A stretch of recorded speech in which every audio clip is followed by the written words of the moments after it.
Chapter 1. Shadow over the Sun. From the start, I was calling the voids drains because of their function. It frustrates me others insist on ignoring or even suppressing my terminology for the phenomenon. It is to be much more descriptive than void. Journal of Oregon Kairaisi, Kyrian Magus of the Houses of Communication and Power. Sam was reading when the sun dimmed. As he looked up from his book, he caught the sky outside his window shading into twilight. Overhead the light blinked off, then on, and the music playing on his laptop, Beethoven's Seventh, croaked a discordant jumble of notes before the screen went black. A breath of cold air left goosebumps on his arms. "What the—" Sam pushed up from his chair as the overhead light faded again. His breath caught in his throat like he had swallowed a lump of ice. His room was not large, made smaller by the piles of boxes making up his collection, and now shadows rose between stacks of waist-high containers. He wormed through them in the dim light, heart racing. Was this really happening, or was he having an attack? Why now? It took 2 tries to pick up his grandfather's pocket watch from where it rested on an end table beside his bed. His hands shook, and the thump of his heartbeat nearly overpowered the rhythmic ticking transmitted through his palm. He focused on the mechanical beat, let it inform his body with the regular beat of time. Calm down. Stillness evaded him, left him unsteady. Everything is going dark in the middle of the day. At least the watch was working. He made sure to keep it wound, and kept it safe in his room. While watching the darkened sky, his other hand fingered the lid of a small shoebox. His collection of boxes contained grass clippings, shells, sand, and other things brought by friends and customers of his aunt. They reminded him of favorite sights and smells.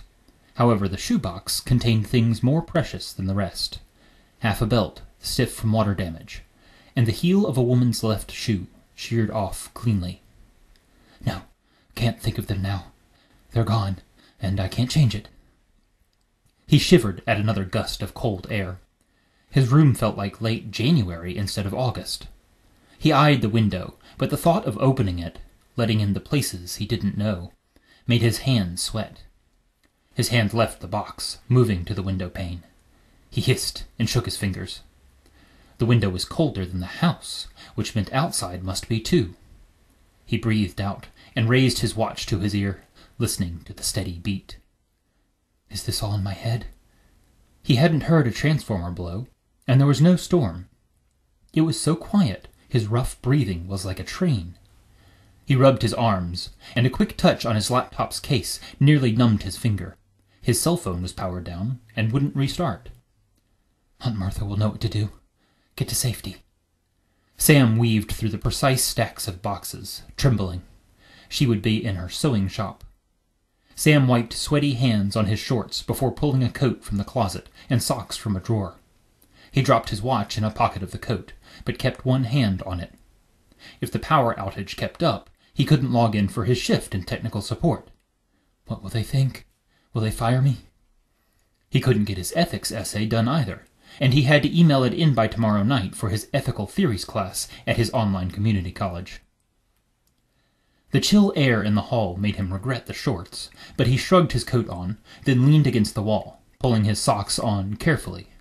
If the seams were going the wrong way, they'd just distract him, and there was too much going on already. He closed his eyes. Don't shut down. Keep moving. The dark, wood-paneled hallway was cold even through his socks, and Sam made a detour to the front door to get his sneakers, adjusting his feet in them, making sure the laces were the same length. It took 2 tries with his shaking hands. The dark was deepening outside, and by the time he got to the other end of the house, he was using his sense of touch more than sight to navigate. He met Aunt Martha, coming from the small one-room addition that served as her workshop. She held a flickering beeswax candle in her hand. It's not just in my head. What happened? He asked. His aunt only shook her head at him. Her posture was precise as always, like the romantic ideal of a noble woman. He didn't know exactly how old she was, except that her once graying hair was now almost totally white. She moved slower than when he first came to live with her, but the clothes she made for shops on Market Street in Charleston, plus his job, would let him afford college. His aunt wanted him to go to a real college instead of online, but it was so much easier to learn at home. Since he had started taking classes online, he didn't have to deal with the crowds at high school, or worry if he forgot his homework. "Do you think the power plant has a problem?" Sam tried again. If his aunt had something to say, she would, but nothing could get her to talk when she didn't want to. "If it were, all the lights in the house would go out at once," she replied. The rounded syllables of house and out betrayed her Charlestonian heritage. "Haven't you looked outside?" "Yes, ma'am." He swallowed. Something was trying to catch in his throat, and Sam put out a hand to steady himself on a wall. His other hand snaked into his pocket to stroke the comforting curve of his watch. He couldn't feel the ticking over the pulse of his heartbeat and his panting breaths. They watched the candle flame dwindle to a speck, and Aunt Martha cupped her hand around the flame, so close Sam worried she might burn herself. She only nodded impatiently at him to move. "To the living room, boy." She still called him boy, even after 10 years. He moved, but she was at his heels the whole time, urging him on. If she hadn't been using both hands for the candle, she would be poking him in the back. Her closeness was a comfort in the dark and cold. The formal living room was a contrast with the rest of the house, filled with overstuffed furniture, throw pillows, and doilies, all the accoutrement one would expect from a little old lady. Sam shivered violently, and knocked against the curio cabinet with the creaky leg, making the little porcelain figures inside shiver with him. His aunt was staring at the ancient fireplace, unused since the last big snow 8 years ago. "No dressing down about being clumsy. She is worried." "What do we do here, Aunt Martha?" Sam's body tried to shiver him to warmth, but even his coat wasn't holding in the heat. Are the chills from the cold, or the panic? "Hush," she said. Then, still shielding the candle, barely alight, she cocked her head toward the hearth. "Lay us a fire." Sam knelt obediently. Aunt Martha kept a well-stocked hearth. There was a pile of old newspapers, some kindling, and even a small cord of wood, just in case. He placed the fire as quick as he could, hands numb with the cold, stopping every few seconds to rub them together. He snuck a glance up at his aunt, but she watched the tiny candle flame, eyes narrowed. She was shivering, but only what her proud bearing would allow. He laid the fire quickly, like Dad taught me. It took his mind off what was happening, and he felt his shoulders unknot a little, until he thought about what had happened to his parents. The similar temperature, the speed of it. "Now, keep it together." "Good," commended Aunt Martha, and creakily she knelt beside him, both hands still around the candle. He couldn't smell it any longer, in the cold. He steadied her as he could, surprised she didn't wave him away like normal. Aunt Martha bent forward, hands creeping carefully to keep the flame from guttering, until the little light was just below a corner of the newspaper. They both watched the fire, so slowly, blacken the newspaper. It should have caught in an instant and devoured the kindling, but the flame moved unnaturally slow, like the fire was a slowed-down recording. Sam's aunt sat back with a grunt as the newspaper lit, and the fire gradually grew. Her hands trembled as she took them away, and Sam saw the candle was completely extinguished. He reached out to the flame, feeling his hands tingle. His aunt did the same. "Can we make it bigger?" Sam asked. It was an effort to speak in the freezing air. Her voice was soft. "There is cooking sherry in the kitchen, but I believe we must leave instead. We shall warm ourselves, then I shall drive us into town and see if this condition is prevalent over the entire region." Sam's mouth went dry. "I can't," he whispered. "Crowds, people. I haven't been in the middle of the city in years. It's probably changed. I won't know where to go." His aunt only rubbed her palms together. "You shall." She wobbled as if she might fall, and Sam supported her. She put one hand to her chest and swallowed. Sam could see the discomfort she tried to hide. "If you wish to teach one day, you must learn to be around crowds of students." "I can't let her down." His breathing was fast. His application to the College of Charleston was unfinished in his room.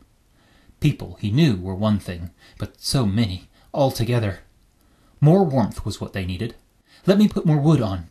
Sam's joints were tight from the cold as he moved. No, Aunt Martha said, putting her shaking hand on his. Let it die, and then we shall leave. The fire was already losing against the cold. Let's stay here, Sam suggested. We can get more fuel, make a bigger fire. His aunt attempted to rise, but fell against him, and Sam caught her awkwardly. You must go, she said. He was suddenly aware of how much willpower she must be using to stay conscious, to fight the cold that sapped their strength. She's been strong for me all these years. Now she was tiny, leaning against him. Her bright green eyes fixed him in place. You save yourself. The keys are by the door. Get to the car.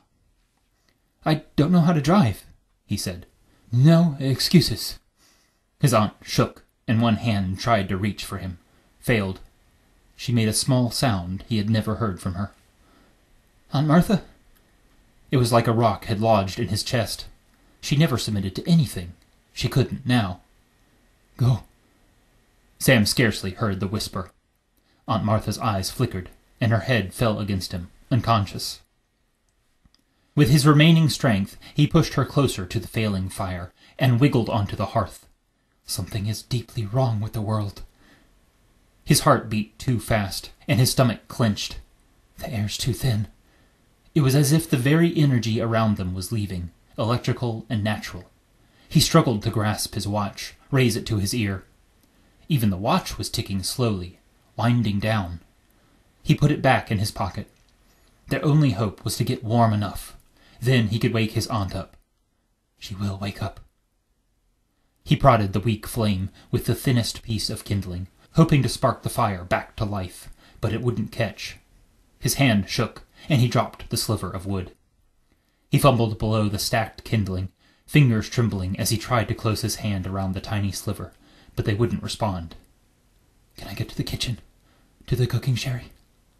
His legs didn't want to unbend. Sam's head nodded forward. Just a moment to rest. Wake up. Sam's eyes snapped open, as if a voice called him. He jerked his neck up, wondering how much time he had lost. Ice crystals cracked around his mouth, nose, and eyelids. He tried to move, and fell to one side. He was slumped half in the fireplace, his aunt's head on his leg. His fingers and toes ached as if tiny needles bored into them. He reached down, but when his fingers brushed his aunt's white hair, the strands broke with a tiny crack and fell, like little ringlets of glass. He jerked back, then touched her wrinkled forehead. It was colder than his hands, and he winced at the pain in his fingertips. The skin there was dark. He brushed ice from Aunt Martha's skin. Sightless eyes stared back. No. He should feel something, but his hands and his mind were numb. His aunt had put up with him and his fears for 10 years. Should have obeyed instead of questioning. Sam's eyelids dragged him down to sleep. It was pitch dark, save for a hint of light hidden in the pile of charred wood in the fireplace, like a little campfire in a cave. He was drawn to it. Take the heat. He reached out to the little light, hoping to delay the inevitable. His aunt's body was a cold weight against him. He wouldn't waste the extra time, however small, she had given him. He wanted to be far away from here, somewhere safe. The tiny light winked out, and he heard a plunk of a bass string snapping in his head, shattering into 1,000 harmonious notes. Warmth flowed into him, then away, leaving him colder than before. He gasped as a thick ring of light erupted on the hearth, barely as high as his kneeling form. 2 colors intermixed and rotated around the edge of the ring, one color bright, the other shiny, like circlets of gold and silver. In the ring's center was a pool of blackness. Sam reached out to the glowing circle. His mind was sluggish, but he craved the glow. Instead of intersecting with anything physical, his hand passed through the darkness, to someplace warm. That was where he needed to be. It was not cold there. The world was not dying there. Another hand, warm and alive, caught his arm in a vice-like grip.